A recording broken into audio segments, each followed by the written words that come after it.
تمام تعریفیں اس اللہ عز و جل کے لیے لائق و زیبا ہیں جو تمام جہانوں کا بنانے والا اور اسے پالنے والا ہے، اور درود و سلام اس کے آخری نبی محمد صلی اللہ علیہ وسلم پر۔ الحمدللہ ہم تمام یہیں اس ہفتے واری درس قرآن کے لیے جمع ہوئے ہیں، اور انشاءاللہ عزیز اس مختصر سے وقت میں آپ تمام کے سامنے کیونکہ ایک سلسلہ اور کڑی ہماری چلی آ رہی تھی کہ ہم کچھ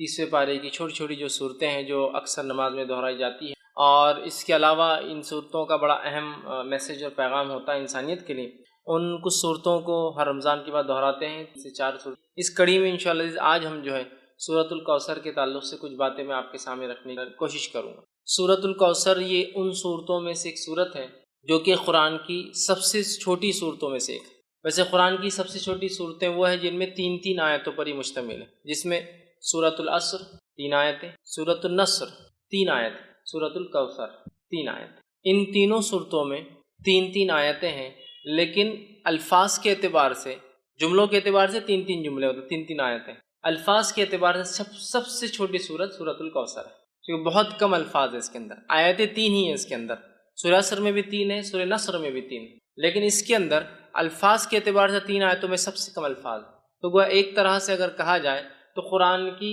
سب سے چھوٹی صورت میں آپ کے سامنے آج رکھنے کی کوشش کروں گا کہ اللہ رب العزت میں کیا فرمانا چاہتا ہے۔ اور اسی بنیاد پر فقہا لکھتے ہیں کہ کم از کم جب ایک انسان نماز پڑھے تو 3 آیتیں پڑھے، کیونکہ اللہ نے سب سے چھوٹی صورت جو ہے وہ 3 آیتوں پر مشتمل کی، اسی سے وہ کہتے ہیں کہ 3 آیتیں کم از کم چھوٹی ہو تو پڑھنا چاہیے، ہاں اگر بہت بڑی ہو سے آیت الکرسی ہے تو ایک بھی کفایت کر جاتی ہے، لیکن اگر چھوٹی پڑھنے تو پھر 3 کم از کم پڑھے۔ وہ انہی صورتوں کی بنیاد پر کہ اللہ نے ایک سورے کے لیے کم از کم جو ہے کوانٹٹی یا جو آیتوں کی نمبرنگ طے کی ہے وہ 3 ہے، یاد رکھیں۔ تو بہرحال ہم قرآن کی سب سے چھوٹی صورتوں میں سے ایک صورت کا جو ہے چونکہ تینوں 3 آیتوں پر مشتمل ہے، اس کی جو ہے تفسیر دیکھنے کی جو ہے کوشش کریں گے، اس لیے کہ اس صورت کے اندر بہت اچھا ایک میسج اور پیغام ہے۔ اس صورت کے تعلق سے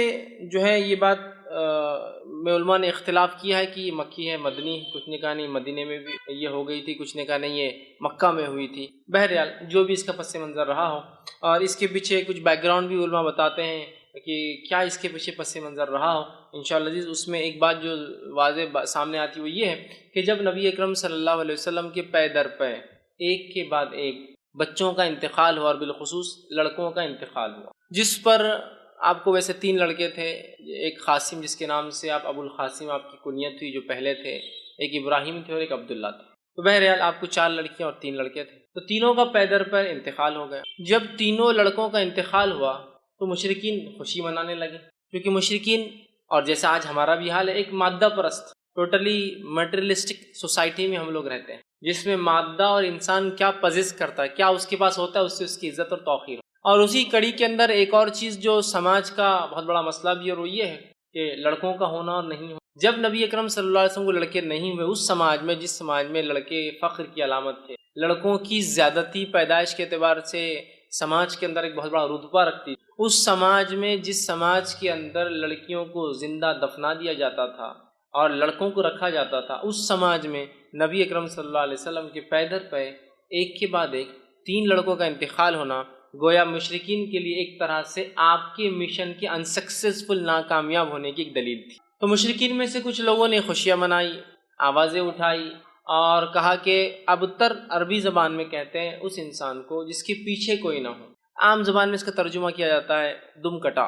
پیچھے کوئی نہ ہو، پیچھے کوئی، جیسا کہ ایک گاڑی چلی گئی اس کے پیچھے کچھ ٹریلر سے لگ کر جا رہے ہیں، پیچھے کوئی نہ ہو۔ تو ابتر کا ایک معنی یہ بھی تھا کہ اس کے بعد کوئی نسل نہیں ہے جو اس کا نام باقی رکھ سکے، یہ بھی ایک معنی ہے۔ تو انہوں نے خوشیاں منائی۔ یہ خوشیاں کس نے منائی اس کے تعلق سے بہت سارے مختلف اقوال آتے ہیں کہ ابو لہب تھا جس نے منائی، کس نے کہا نہیں ابو جہل تھا جس نے خوشیاں منائی، بہرحال اور بھی نام آتے ہیں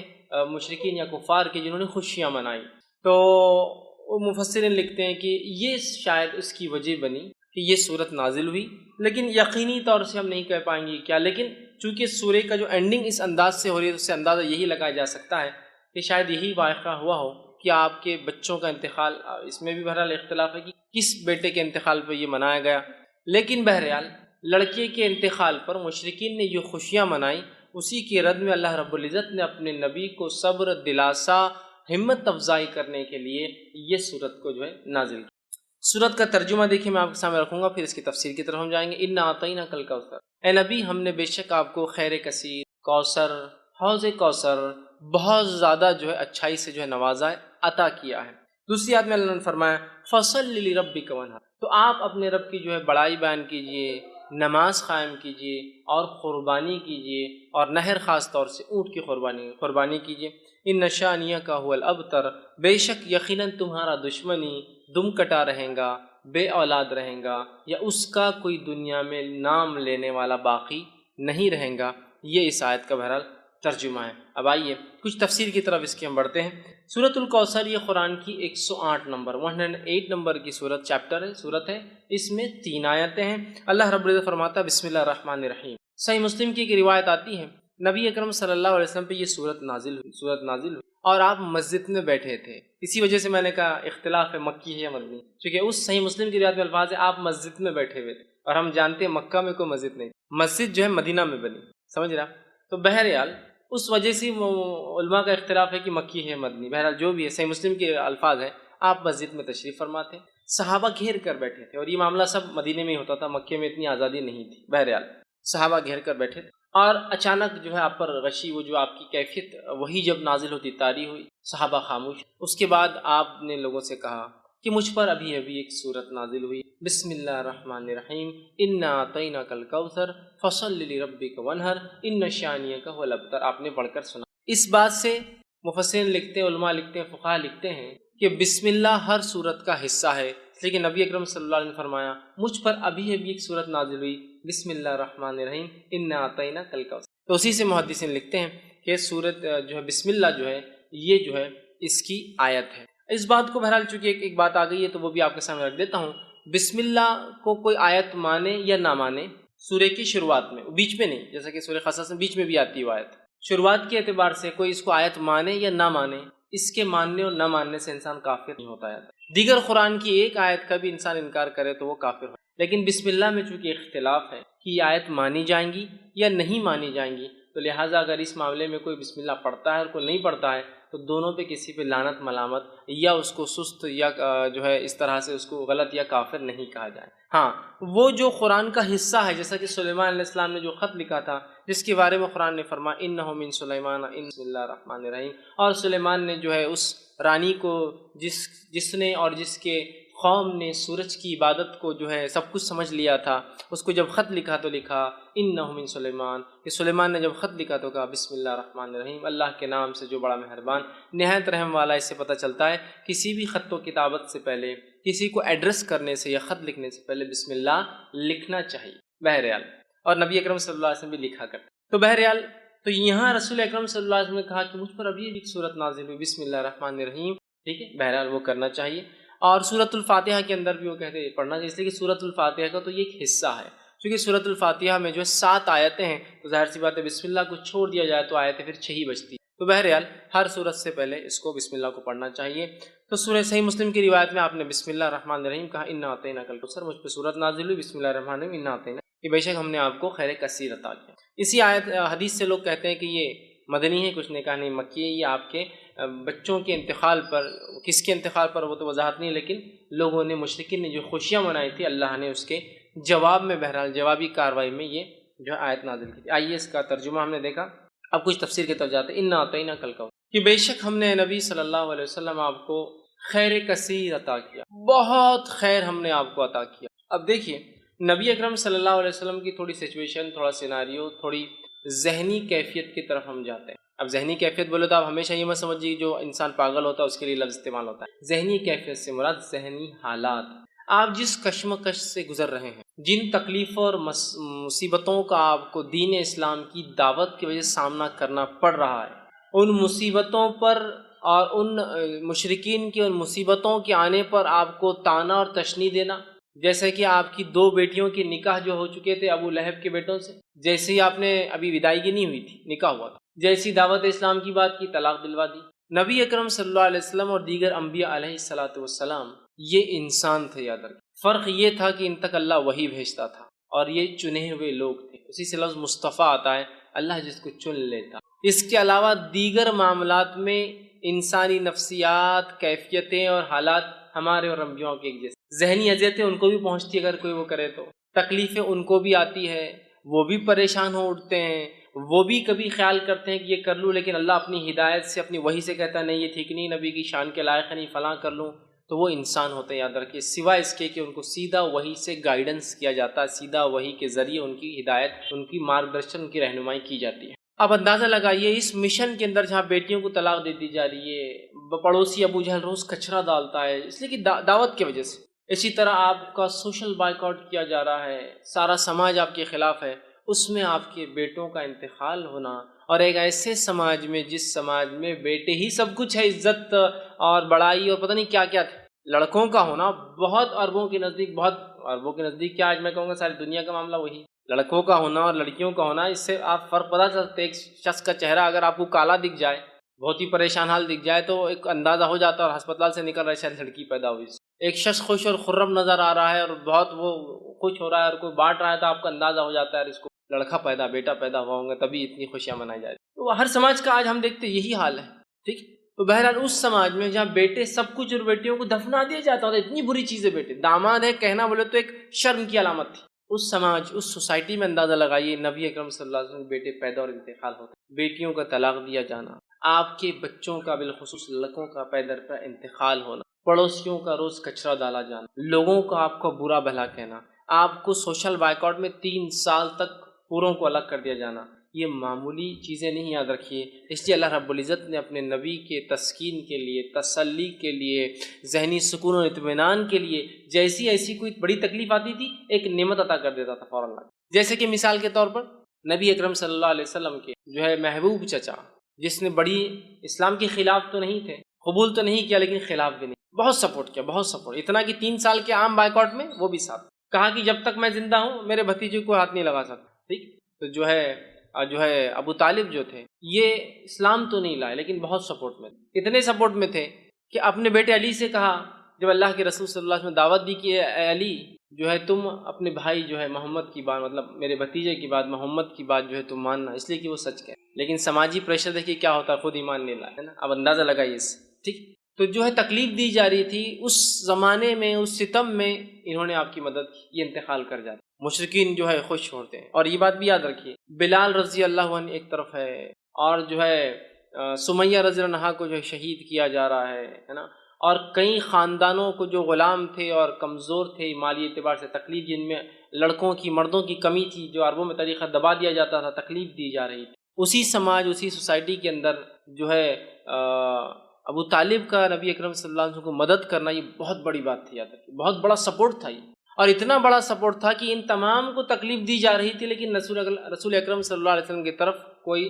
آنکھ بھی ایک عام زبان میں کہ اٹھا کر نہیں، مطلب جو تکلیفیں دوسروں کو پہنچ رہی تھی اس کے مقابلے میں آنکھ بھی اٹھا کر نہیں دیکھ رہا تھا، کیوں؟ اس لیے کہ سب کو پتا تھا کہ ابو طالب لیڈر ہے، ایمان تو نہیں لائے ہیں، محمد صلی اللہ علیہ وسلم کے دین پر تو نہیں ہے، لیکن پورا سپورٹ ہے، ہاتھ تو نہیں لگا سکتے، یہی وجہ تھی کہ ہاتھ نہیں لگایا۔ اور جتنی باتیں آتی ہیں کہ آپ کا گلا دبایا گیا، آپ کے اوپر اونٹ کی وجڑی رکھ دی گئی، یہ تمام باتیں ان کے انتقال کے بعد کی، تب تک تو کسی نے ہمت نہیں کی، یہی وجہ تھی۔ ان کا انتقال ہوتا ہے تو آپ کے ایک یہ ذہنی سپورٹ بھی تھے، چچا تھے، بڑی محبت تھی، اور والد کے بعد جو ہے اور دادا کے بعد انہوں نے ہی پالا، والد تو انتقال کر گئے تھے پہلے، دادا نے وہ کیا، اور دادا کا انتقال بھی 6 سال کی عمر میں ہوگا، تب سے لے کر انہوں نے کفالت کی اور مددگار بھی تھے اسلام کے۔ دوسرا فوراً اس کے بعد جو ہے آپ کی بیوی کا، جو اب تک ایک ہی بیوی تھی آپ کی، خدیجہ رضی اللہ عنہا، ان کا بھی انتقال ہو جاتا ہے، آپ بڑے غمزدہ اور مایوس، ایک طرح سے آپ جو ہے پریشان ہیں، ایک طرف چچا کا سپورٹ جو دین کے لیے مفید تھے، ایک طرف بیوی کا سپورٹ جو گھر سے ایمان والی تھی اور مدد کرتی، پہلے ایمان والی، یاد رکھیے پہلے ایمان لانے والوں میں یہی فرسٹ جو کسی نے اسلام لایا وہ ایک عورت تھی، پہلا جو اسلام کے لیے شہادت دی وہ بھی ایک عورت تھی، بہرحال تو پہلی تھی، آپ غمزدہ ہوئے، اللہ نے آپ کو معراج کا سفر، معراج اسی وقت ہوئی نا، دونوں کے انتقال کے بعد معراج ہوئی، سفر کرا دیا تاکہ وہ جو غم اور وہ ذہنی تکلیف تھی ہٹ دی، جب غائب کے معاملات آپ دیکھ کر آ گئے، تو اللہ ایسے ہی کرتا ہے۔ اب دیکھیے نبی کو تکلیف دی جا رہی ہے، بیٹے کا انتقال ہو گیا، لوگ مذاق اڑا رہے ہیں، ایک آیت آ رہی ہے، ایک سورت آ رہی ہے، غم کی کوئی ضرورت، یہ کہہ رہے ہیں کہ تمہارا لڑکا انتقال کر گیا، تمہارا بیٹا مر گیا، کوئی مسئلہ نہیں، نہ آتا ہی نہ کل کا سر، ہم نے تم کو خیر کثیر عطا کر دیا نا، کیوں تم غم کر رہے ہو چھوٹی موٹی چیزوں پہ دنیا میں جو کھو رہی ہے تم سے، خیر کثیر عطا کر دیا، بہت زیادہ خیر ہم نے آپ کو اے نبی نواز دیا، یہ کسی بھی شکل میں ہو سکتا ہے، دنیا کی نعمتوں کی شکل میں، اور ہم نے دیکھا نبی اکرم صلی اللہ علیہ وسلم کی زندگی میں آپ لیڈر کہلائے، آپ نے جو ہے ایک ملک کے آپ سربراہ کہلائے، اور جس زمین سے آپ کو بے بس اور بے سہارا اور تکلیف دے کر نکالا گیا تھا، اس زمین پر اللہ رب العزت نے آپ کو ایسے واپس غلبے کے ساتھ لایا کہ جو مشرکین اور جو آپ کے دشمن تھے وہ گھٹنے کے بل آ چکے تھے، جن کے پاس منہ کھولنے کے لیے کوئی چارہ نہیں تھا۔ مطلب اللہ نے ایسا نوازا کہ انسان جس کو 13 سال تکلیف دے کے اپنے شہر سے نکالا گیا، جب وہ واپس اپنے شہر میں آتا ہے تو ایک فاتح کی حیثیت سے، اور آج سب خطر اس کے گھٹنوں پر آ جاتے ہیں۔ دیکھیے 10 سال کے اندر اللہ وہ دیتا ہے، یہ بھی خیر کثیر۔ اسی طرح دنیا کی نعمتوں کے اعتبار سے جس شخص کو یا جس دین کے لیے قدم رکھنا ممکن نہیں تھا مکہ شہر میں، آج اس دین کی ایک اپنی سلطنت، ایک حکومت اللہ نے آپ کی زندگی میں بنا دی، یہ خیر کثیر ہے۔ اسی طرح دیگر بہت ساری نعمتیں جو نبی اکرم صلی اللہ علیہ وسلم کو جسمانی اعتبار سے، صحت کے اعتبار سے، بیویوں کے اعتبار سے، اولاد میں لڑکیوں کے اعتبار سے دی گئی، اور صحابہ کے اعتبار سے جو ساتھی اور دوست دیے گئے، یہ بھی خیر کثیر اس میں شامل ہے۔ تو کہا انا اعطیناک کل کوثر، آپ ایک اپنے بیٹے کے انتقال پہ جو لوگ خوشیاں منا رہے ہیں، آپ غمزدہ کیوں ہوتے ہیں نبی؟ ہم نے تو آپ کو خیر کثیر عطا کر، بہت کثرت سے خیر عطا کیا۔ اس کا ایک معنی یہ بھی آتا ہے جو مفسرین لیتے ہیں، ہم نے آپ کو حوض کوثر عطا کیا۔ حوض کوثر کیا ہے؟ حوض کوثر جنت کی ایک نہر ہے۔ وہ نہر کے اطراف کے بہت سارے حالات، وہ کیسی دکھتی ہے، کیا ہوتی ہے، بہت ساری تفصیلات ہوتی ہیں۔ ایک روایت میں آتا ہے اس کے اطراف پرندے بھی ہیں۔ ابو بکر صدیق رضی اللہ عنہ بیٹھے تھے کہ اللہ کے رسول، نہر کا پانی تو بڑا اچھا ہوگا؟ تو کہا ہاں، شہد سے بھی زیادہ میٹھا ہے، دودھ سے بھی زیادہ سفید ہے، ٹھیک ہے، بڑی اس کی خصوصیتیں ہیں۔ کہا اس کے اطراف پرندے ہیں؟ تو کہا بہت اچھا منظر ہوگا؟ تو کہا ہاں، پرندے کھانے میں بھی ابو بکر بڑے اچھے ہوں گے، اس میں پرندے ہوں گے، وہ ایک نہر ہے جو جنت سے نکلتی ہے، اور اسے کوثر اس لیے کہا گیا کہ اس پہ اتنے پیالے ہیں جن سے جو لوگ جنت میں داخل ہوں گے ان کو پلایا جائیں گا۔ اس کے پانی پینے کے بعد انسان کو پھر کبھی پیاس نہیں لگیں گی، وہ جنت میں کھائیں گا بھی، پیئیں گا بھی، لیکن اس کی ضرورت محسوس نہیں ہوگی پینے کی، اس کوثر کے پانی پینے کے۔ وہاں اتنے سارے گلاس ہیں کہ آپ صلی اللہ علیہ وسلم نے فرمایا، مطلب پینے کے مرتبان ہیں کہ آپ نے فرمایا جیسے آسمان کے ستارے، اتنے مرتبان ہیں، اتنے پیالے، اتنے گلاس ہیں جس میں آپ خود پلائیں گے۔ اور وہاں آپ فرماتے ہیں میرا ممبر لگایا جائیں گا، اور وہاں میں کھڑا ہوں گا، اور پھر لوگ آتے جائیں گے، میں انہیں اب پانی دیتا جاؤں گا، جو اس کا پانی ایک بار پی لیں گا وہ کبھی پھر زندگی میں پیاس محسوس نہیں کریں گے۔ جنت میں لوگ پئیں گے لیکن ضرورت نہیں رہیں گی، محسوس نہیں ہوں گی لیکن پئیں گے، یہ ایک الگ چیز، مطلب آپ کو کوئی چیز کی ضرورت نہیں لیکن پھر بھی آپ رکھتے ہیں اس کو، ایک الگ چیز۔ تو یہ کوثر ہے۔ تو کہا ہم نے آپ کو حوض کوثر عطا، جس کا پانی پی کر لوگ پیاس محسوس نہیں کریں گے، جس پہ اس کثرت سے لوگ پانی پئیں گے، جس کی وجہ سے کوثر اسے، اس کثرت سے پیالے ہیں، اور ہر ایک انسان کو ایک پیالہ۔ اور آسمان کے ستارے کتنے ہیں؟ میں سمجھتا ہوں یہ ممکن نہیں ہے ہمارے لیے، ٹریلینس آف سٹار، صرف ایک ایک چھوٹی چھوٹی گیلیکسیز، ٹریلینس، تو اتنے اس کے پیالے، اسی وجہ سے کوثر کا۔ تو ہم نے آپ کو حوض کوثر عطا کیا۔ حوض کوثر کا جو واقعہ ایک صحیح مسلم میں آتا ہے، آپ نے فرماتے ہیں میرا ممبر لایا جائے گا، میں کھڑا ہوں گا، لوگ آ رہے ہوں گے، میں پانی پلا رہا ہوں گا، اور کچھ لوگ آ رہے ہوں گے تو انہیں دھکے دے کر پیچھے کیا جائے گا، میں کہوں گا فرشتوں یہ میری امت کے لوگ ہیں، انہیں آنے دو، انہیں آنے دو۔ فرشتے کہیں گے اللہ کے رسول صلی اللہ علیہ وسلم آپ کو نہیں پتہ آپ کے جانے کے بعد انہوں نے کیا کیا؟ آپ سب کہیں گے کیا کیا؟ وہ کہیں گے انہوں نے آپ کے جانے کے بعد آپ کے دین میں بدعتیں ایجاد کی۔ بدعت مطلب نئے نئے کام کیے، نئے نئے اعمال کی جو آپ نے نہیں بتائے تھے۔ آپ سب کہیں گے سحقاً، دور لے جاؤ، میں نظر دور لے جاؤ، اس لیے کہ میرے جانے کے بعد یہ کیا دین کے ساتھ انہوں نے۔ تو بدعتی لوگ اس حوض کوثر پہ سے پانی نہیں پی۔ اس سے ایک مسئلہ یہ بھی نکلتا ہے نبی اکرم صلی اللہ علیہ وسلم کو امت کے اعمال کا پتہ نہیں ہے، اسی لیے آپ کو کہا جائے گا آپ کو پتہ نہیں کیا کیا گیا۔ لیکن یہاں لوگ ایک چیز لاتے نہیں، نبی اکرم صلی اللہ علیہ وسلم کو یہ تو پتہ ہوگا کہ میری امتی ہے نا، تو یاد رکھیے یہ تو آپ کو بتایا جائے گا، اور ہر امت پہچانی جائیں گی۔ کچھ روایتوں میں آتا ہر کسی کے پیچھے جھنڈے ہوں گے، فلیگز ہوں گے جس سے پہچانے جائیں گے کون ہے۔ یہ تو کوئی ناممکن بات نہیں کہ اللہ کے رسول پہچان لیں گے، تمام انبیاء پہچان لیں گے اپنی امت کو، ہر امت ایک جھنڈے تلے ہوں گی، فلیگز ہوں گے ان کے، وہ کیسے واللہ عالم پہچانے جائیں گے، سمجھ رہا؟ یہ تو آپ کو بتایا جائیں گا لیکن آپ کو پتہ نہیں ہوگا امت نے کیا کیا، اس لیے کہ آپ عالم الغیب نہیں۔ تو یہاں پتہ چلا اس خیر کثیر کو اگر حاصل کرنا ہے ایک امتی کو، تو اسے چاہیے کہ نبی اکرم صلی اللہ علیہ وسلم کے دین میں بدعت ایجاد نہ کرے، ورنہ حوض کوثر پہ سے اس کو پیچھے کر دیا جائے گا، عام الفاظ میں کہوں تو ہکال دیا، اور اسے پانی نصیب نہیں ہوگا۔ تو جو جام کوثر پینا چاہتا ہے اپنے نبی کے ہاتھ سے، تو اسے چاہیے کہ اپنے نبی کے طریقے پہ ساری زندگی، اور اس میں کوئی چیز نہ کمی کرے نہ کسی چیز کا اضافہ کرے، ورنہ اس حوض کوثر پہ سے اسے نکال دیا۔ تو کہا انا اعطینا کل کوثر، اے نبی ہم نے آپ کو خیر کثیر حوض کوثر عطا کیا. اور دونوں باتیں درست ہیں، اس لیے کہ حوض کوثر خود ایک خیر کثیر کا حصہ بھی ہو سکتی ہے، بہت زیادہ خیر کا حصہ. دنیا میں مختلف چیزوں کے اعتبار سے خیر ہم نے آپ کو عطا فرمایا، اور آخرت میں دیکھیے صحابہ خود ایک جو ہے نبی اکرم صلی اللہ علیہ وسلم کو ایک خیر کثیر جو عطا کیا تھا اس کی ایک علامت ہو سکتے ہیں کہ عیسیٰ علیہ السلام کے حوارین کی تعداد 11 یا 12 آتی ہے. آپ سے خود فرماتے ہیں کچھ انبیاء ایسے ہوں گے روز قیامت جو اکیلے آ جائیں، ایک بھی فالوور، ایک بھی ماننے والا نہیں. کچھ کے پیچھے 2 ہوں گے، 1 ہوں گے، پیچھے 2 ہوں گے، کچھ کے پاس 80 ہوں گے، بس اتنے ہوں گے. اور میں دیکھوں گا بنی اسرائیل بہت تعداد ہے موسیٰ علیہ السلام کی امت، اور میں امید کرتا ہوں کہ میری قوم اس سے زیادہ ہوں. اور پھر آگے آپ نے فرمایا کہ تم جو ہے اولادیں پیدا کرو، اس لیے کہ میں اس روز جو ہے تمہاری تعداد پر فخر. سمجھ رہے ہیں بات؟ تو آپ دیکھیے، تو یہاں انبیاءوں کے حالات دیکھیے کہ ایک بھی نہیں ہے، 1 ہے، 2 ہے، 30 40 50 100 80 ہے نا. بنی اسرائیل سیکنڈ ٹو امت محمدیہ ہونے والی نیکسٹ ہوں گی، اس لیے آپ نے کہا امید ہے میری امت جو ہے سب سے زیادہ ہوں گی، بنی اسرائیل کو بھی پیچھے چھوڑ دیں گے میرے امت، اتنے تعداد کے اعتبار سے زیادہ ہوں. تو دیکھیے صحابہ کی تعداد دیکھیے، کچھ انبیاءوں کو تو ایک بھی نہیں ملا ہے صحابی. اللہ کے رسول صلی اللہ علیہ وسلم کو ایسے صحابہ ساتھی کو کہتے ہیں، یاد رکھیے اصحاب جو ہے ساتھی کو کہتے ہیں عربی زبان میں. ٹھیک، تلاميذ اسٹوڈنٹ نہیں تھے، یہ ساتھی، اور ساتھی جنرلی کیلیبر کا ہوتا ہے بہت، اسی لیے اس کو اصحاب کہا جاتا ہے. ٹیچر اور اسٹوڈنٹ کو کبھی بھی ساتھی نہیں کہیں گے آپ، 2 اسٹوڈنٹس کو ساتھی کہا جاتا ہے. یہاں دیکھیے اصحاب کہا گیا اس لیے کہ اللہ نے ان کو تیار کیا گیا، اللہ نے تیار کیا تھا. اور اللہ نے خود قرآن میں بیان کیا کہ صحابہ کی مثال توریت اور انجیل میں بھی اللہ نے دی. تو گویا صحابہ بھی چوزن پیپل تھے، سلیکٹڈ پیپل تھے، چنے ہوئے لوگ تھے. بہرحال تو یہ بھی خیر کثیر. تو بہت ساری باتیں، لیکن خیر کثیر سے مراد کچھ بھی خیر جو اللہ نے دیا، اور حوض کوثر بھی ہو سکتا ہے، چونکہ حوض اور کوثر بھی خیر کثیر کی ایک ایگزامپل یا مثال، یہ یاد رکھیں. چلیے ہم آگے بڑھتے ہیں. اللہ نے فرمایا اِنَّا أَعْطَيْنَاكَ الْكَوْثَرَ، اے نبی ہم نے آپ کو خیر کثیر عطا کیا، کوثر عطا کیا، حوض کوثر عطا کیا. فَصَلِّ لِرَبِّكَ وَانْحَرْ، تو آپ کیا کیجئے؟ نماز قائم کیجئے. آپ کیا کیجئے؟ تو جو رب کے لیے جو ہے نماز پڑھیے، بڑائی بیان کیجئے، نماز قائم کیجئے. وَانْحَرْ، اور کیا کیجئے اس کے ساتھ؟ قربانی کیجئے. نہر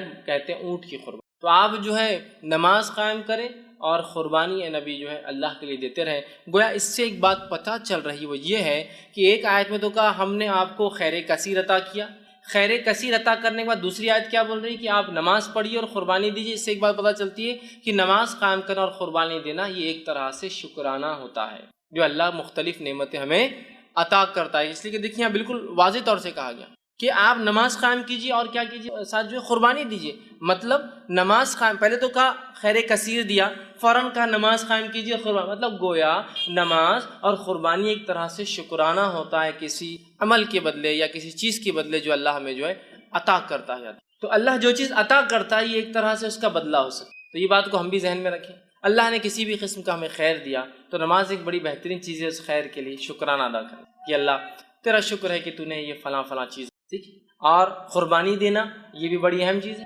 قربانی دینے سے اللہ خوش ہوتا ہے. جیسے کہ آپ صلی اللہ علیہ وسلم نے فرمایا 10 ذی الحجہ کو، جس کو عام زبان میں بقرعید کہتے ہیں، 10 ذی الحجہ کو